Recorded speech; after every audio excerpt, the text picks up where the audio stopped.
Richard Martineau. Les commentaires haineux prennent certains animateurs. Martineau s'en régale. Alors, on le sait, aux États-Unis, Elon Musk veut couper dans la fonction publique et les dépenses gouvernementales avec une scie à chaîne. Et ça a l'air qu'il y a plusieurs Québécois qui voudraient qu'on fasse le même exercice ici. Si j'en crois un sondage commandé par le Parti conservateur du Québec, c'est un sondage Palace. Écoutez ça. Écoutez les résultats du sondage. Pensez-vous qu'il y a du gaspillage dans la gestion des dépenses de l'État? 72% des répondants disent oui. Êtes-vous favorable à un examen complet de l'ensemble des programmes et des dépenses du gouvernement du Québec pour éliminer les gaspillages? 63% des répondants disent oui. Êtes-vous favorable à la création d'un organisme spécifique pour éliminer les gaspillages et les dépenses inutiles? En faveur, 50%, contre 41%. Pensez-vous que vous payez trop de taxes et d'impôts par rapport à la qualité des services que vous recevez de l'État? 67% disent oui, on paye trop d'impôts, et 20% seulement disent non. Bref, on attend l'Elon Musk québécois. On va en parler avec Éric Duhem, qui est chef du Parti conservateur du Québec. Bonjour, Éric.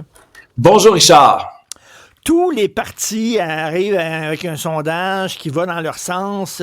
On dirait, si ça va contre le sens, contre ce que vous proposez, les politiciens, vous cachez le sondage, vous le mettez dans le déchiqueteur, mais si ça va dans votre sens, vous le sortez à l'écran. C'est un peu ça, là. Ben en fait, c'est sûr qu'en partant, on voulait démontrer effectivement que les Québécois, là, il y a de l'acceptabilité sociale pour couper dans l'appareil public. Je pense que c'était surtout ça qu'on voulait démontrer. On le sentait sur le terrain, on voulait le chiffrer, puis en commandant le sondage, ben on a eu les résultats. C'est sûr que j'aurais souhaité que ce soit encore plus haut. C'est tantôt tu parlais du gaspillage, là.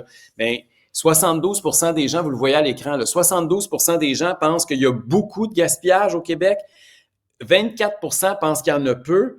Puis il y en a 4% qui pensent qu'il n'y en a pas. Puis d'ailleurs, on le cherche, celui qui fait partie du 4%. Là, parce qu'on veut parler quelques journaux. On voudrait parler de Nordvolt aujourd'hui. On voudrait parler de 50 millions de notes des entreprises américaines hier. Là. Mais je veux dire, tout le monde est rendu au Québec là, qu'on est conscient que l'obésité de l'État est en train de nous étouffer, Richard. Mais Éric, il y a une différence entre répondre à un sondage puis après ça, voter. Tu fais un sondage, est-ce que vous mangez beaucoup de légumes? Oui, on mange beaucoup de légumes. Finalement, tu vois, puis on ne mange pas tant que ça. C'est une chose de dire oui, on veut que l'État coupe, mais est-ce qu'il y a un politicien qui va pouvoir dire ça puis se faire élire sur cette base-là en disant, regardez, là, vous allez avoir moins de services. On vous le dit, là. Est-ce que ce politicien-là va pouvoir se faire élire avec un programme du genre? Là, je te le confirme, là, que si on dit, là, est-ce que vous êtes prête à voter pour le politicien qui est le plus pour éliminer le gaspillage au Québec? J'aurais pas 96% de résultats. Je t'en signe un papier. T'as raison que dire ça, c'est une chose, de voter pour un parti qui propose ça, c'en est une autre. Mais déjà, le fait qu'on voit que il y a 54% des gens qui disent qu'il faut réduire la taille de l'État. Ben, tu sais, on est tout seul, nous autres, comme conservateurs, à dire qu'il faut couper 20 000 fonctionnaires. Juste dans la fonction publique, là, on pourrait couper 20 000 fonctionnaires. Est-ce que toutes ces questions-là, ça alimente, puis il faut le faire, là, parce que il y a un électorat qui est là. Il y a une volonté populaire, puis il n'y a pas d'offre politique à l'Assemblée nationale à l'heure actuelle. Et ce matin, je lisais aussi ta chronique sur la Chainsaw, là. D'ailleurs, la Chainsaw, là, les gens pensent que c'est parti avec Elon Musk, mais je veux juste rappeler à tout le monde que Javier Miller s'est fait élire avec une Chainsaw dans les mains en Argentine comme président bien avant, là, un an bien avant les républicains aux États-Unis. Puis la Afuera, c'était lui aussi, là. Donc, le mouvement était déjà là. Elon Musk n'a rien inventé. Puis même au Québec, hein, puis au Canada, on a déjà eu des exercices comme ça. Moi, je suis pas un libéral, là, mais je suis capable de reconnaître qu'à l'époque de Jean Chrétien, Paul Martin avait entrepris une révision complète des programmes puis avait réduit la taille de la fonction publique fédérale. Puis quand Stephen Harper est arrivé au pouvoir après, il a été encore plus loin. Il avait obligé chacun de ses ministres à présenter des fourchettes de coupure de dépenses dans leur ministère entre 5 et 10 %, puis il y avait un suivi rigoureux. Ici, au Québec, à l'époque des libéraux, de Philippe Couillard, il y avait eu une mise en place d'une commission, la commission Robillard, pour le nom de l'ancienne ministre libérale provinciale et fédérale, Lucienne Robillard, qui avait déposé un rapport qui allait exactement dans ce sens-là. Donc, il y a déjà eu ce genre d'initiative-là. Puis maintenant, il faut le mettre en application parce que la CAQ a débordé de tous les bords, tous les côtés. Dans les 6 dernières années, depuis qu'ils sont au pouvoir, Richard, les dépenses ont augmenté de 49% en 6 ans. Le nombre de fonctionnaires, d'employés de l'État au gouvernement a augmenté de 72 000, dans la fonction publique de 10 000. Je veux dire, on est hors de contrôle en termes de dépenses. Il faut que quelqu'un, à un moment donné, dise « assez, c'est assez ». Écoute, je pense qu'il y a beaucoup de gens qui sont d'accord avec toi, Éric, mais tu le sais, là, dès qu'un politicien va commencer à couper, ça va se mettre à crier en disant « T'es en train de me couper une jambe, t'es en train de me couper un bras ». Déjà, là, il y a le syndicat des professionnels du gouvernement du Québec là, qui ont déchiré leur chemise en disant « T'es pire qu'Elon Musk, là, quasiment ». Là, Éric oui, c'était ça. Le titre, c'était ça, là, d'ailleurs, de leur communiqué envoyé hier. C'est ça, c'est pour ça qu'il y a plus de politiciens qui le font. Oui. Un moment donné, il faut que si t'es en politique, là, puis j'ai bien des défauts, là, mais j'ai une grande qualité, je pense, c'est que je dis ce que je pense, puis je suis pas là au gré des sondages. Moi, je me suis présenté à la tête d'un parti qui était à 1% des sondages quand j'ai choisi d'y aller, puis qui avait 400 membres, puis il y avait trop de tables, il y avait trop de chaises autour de la table dans ma cuisine pour accueillir le monde du parti qui voulait m'aider. Fait que c'était pas, je veux dire, c'est pas les sondages qui m'attirent en politique. Moi, c'est la volonté de changer quelque chose, et je veux qu'on rassemble des gens qui pensent comme nous.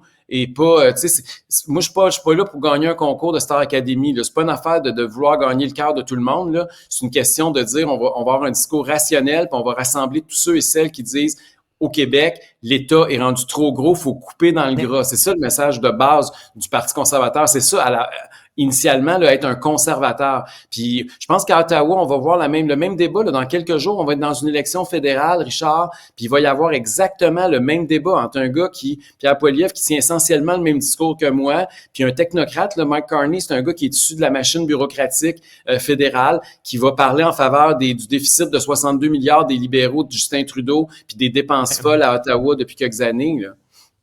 Écoute, Lucien Bouchard m'avait dit, lorsque, tu sais, à un moment donné, quand il a commencé à couper, là, l'austérité, entre guillemets, là. Les lucides, il appelait ça les lucides, eux autres. Hein? Alors, il disait, quand je faisais un discours, puis il y avait, mettons, je sais pas, 10 000 personnes qui manifestaient devant moi, je faisais mon discours et je pensais aux millions de personnes qui s'étaient pas déplacées et qui étaient contents de ce que je disais et qui m'appuyaient. Il dit, il faut que tu ailles au-delà des gens qui manifestent. Sauf que, écoute, là, arriver en disant, on va couper dans des services sociaux, ça va manifester fort en maudit. C'est sûr qu'on pourra pas faire d'omelette sans casser deux, là. Je veux dire, c'est la nature même, là. Ça serait mentir aux gens de dire qu'on peut couper on peut réduire les dépenses sans faire de coupure, ça ne tient pas la route, là. Il faut quand même être conscient que il y a des gens qui vont perdre évidemment des éléments, là. Quand tu dis, par exemple, on va enlever des subventions, mais c'est sûr qu'il y a des entreprises qui recevront pas leurs subventions puis qui vont chialer, là. IBM sera pas content parce qu'elle recevra pas le 50 millions que François Legault y a promis, puis Nordvolt aurait pas reçu le 720 millions qu'on y a donné, puis Lion Électrique aurait pas reçu le 250 millions qu'on y a donné, puis Taiga aurait pas reçu le 60 millions qu'on y a donné. Fait que c'est sûr que tu fais des gens insatisfaits, mais il faut que tu penses pour l'intérêt général. La politique, c'est pas juste faire plaisir à des groupes d'intérêt particuliers, c'est aussi de s'élever au-dessus de la mêlée puis de s'assurer du bien-être de l'ensemble de la population au Québec. Puis là, on est rendu à un point où on n'a pas le choix de faire ce ménage-là parce qu'on a empilé puis on n'a pas fait le ménage pendant trop longtemps puis on est en train de s'étouffer économiquement. C'est ça que les gens doivent comprendre. Puis je pense qu'il y a de plus en plus de Québécois qui le ressentent. Ils font pas juste le comprendre, ils le ressentent à la fin du mois avec leur budget, là. Écoute, il y a toute une kyrielle au Québec d'associations, d'organismes qui défendent tel groupe et tel groupe et tel groupe. Est-ce que tu couperais là-dedans? Parce que là, bien sûr, tu viens de dire, là, on va couper les millions à telle multinationale et telle autre multinationale. Tout le monde est pour ça, je pense. Tu sais, tout le monde est pour la tarte aux pommes. Mais là, quand tu vas commencer à couper plus du côté de la gauche, attends une minute, toi. Ça va Ben, crier. c'est sûr qu'il y a des coupeurs que ça regarde juste comment les conservateurs, quand ils ont dit qu'ils allaient couper CBC, Radio-Canada, comment ça crie au Canada. C'est clair que quand on va s'attaquer à des groupes d'intérêt plus à gauche, ça va crier encore plus. Mais je veux juste te dire que les subventions aux entreprises, là, tu dis que c'est de la tarte aux pommes, là. D'abord, c'est pas banal parce que c'est là où il y a le plus gros des dépenses à couper, quant à moi, là. C'est là qu'il y a énormément d'argent, puis on le voit tous les jours, des centaines de millions. Je t'ai pas parlé de recyclage à Varennes non plus, là. Encore un matin qu'on apprend que c'est des centaines de millions qu'on a perdu là-dedans aussi. Mais fait que c'est pas petit, mais à l'Assemblée nationale, là, les 4 partis qui sont là, ils sont unanimes. Puis ils étaient unanimes pour essayer d'être dans la photo quand c'était le temps de dire qu'il fallait donner de l'argent à Nordvolt, qu'il fallait donner de l'argent à Lyon Électrique, là. Fait qu'on a un unanimisme de la classe politique en faveur de ça. Fait que la tarte aux pommes, là, m'a dit qu'il n'y a pas grand monde qui veut goûter, là, parmi nos élus à l'heure actuelle. Ben, est-ce que tu es pour l'établissement, mettons, là, quand le gouvernement arrive, là, par exemple, le troisième lien, c'est politique. C'est un projet politique. Oui, très politique. Et là, il y aurait un organisme indépendant. Chaque fois que tu veux faire une très grosse dépense qui est importante, l'organisme regarderait en disant si-tu vraiment nécessaire ou pas. Ce serait un organisme qui serait apolitique. Est-ce que moi, je pense que une des façons de faire qu'on pourrait faire aussi, c'est dire à chaque fois que tu fais une dépense majeure, il faut que tu fasses une coupure majeure. Tu sais, parce que ça prend un équilibre à un moment donné, tu peux pas tout faire tout le temps. Et ça serait aussi une autre façon de faire. Parce que des organismes, là, ce que j'aime pas là-dedans, Richard, d'abord, tu crées encore de la bureaucratie. Deuxièmement, tu enlèves le pouvoir de la population, parce que ultimement, c'est la population, là, elle élit ses représentants, elle élit ses députés, mais elle n'a jamais élu un fonctionnaire, là, pas un expert. Et quand plus on va donner de pouvoir à ces gens-là, plus on retire un pouvoir des mains des électeurs d'une certaine façon. Fait qu'il faut être prudent dans la délégation de pouvoir. Moi, j'aime beaucoup mieux des élus qui sont imputables de leurs décisions, puis la population qui s'informe puis qui choisit, que de donner des pouvoirs extraordinaires à des technocrates non élus. J'imagine que ça va être la base de ta prochaine campagne électorale. Éric Duhem, chef du Parti conservateur du Québec, qui n'a pas amené sa chainsaw. Au début, tu vas commencer avec un scalpel ou tu y vas directement avec une chainsaw? Écoute, si tu veux me voir avec des outils pour couper dans le gras de l'État, tu vas peut-être avoir le plaisir de me voir dans quelques jours. Là, je vais m'exercer, je vais commencer à m'habituer là, à essayer de couper. Puis tu m'inviteras, je vais te montrer mes talents de coupeur en chef. Là. Une petite scie sauteuse au début, une petite scie sauteuse avant de passer à la scie à chaîne. C'est très québécois, ce Richard. Au Québec, on fait des révolutions tranquilles. Oublie jamais ça. Là. Nous autres, on n'est pas des révolutions. Là. Merci, Éric Duhem, chef du Parti conservateur du Québec. Bonne journée.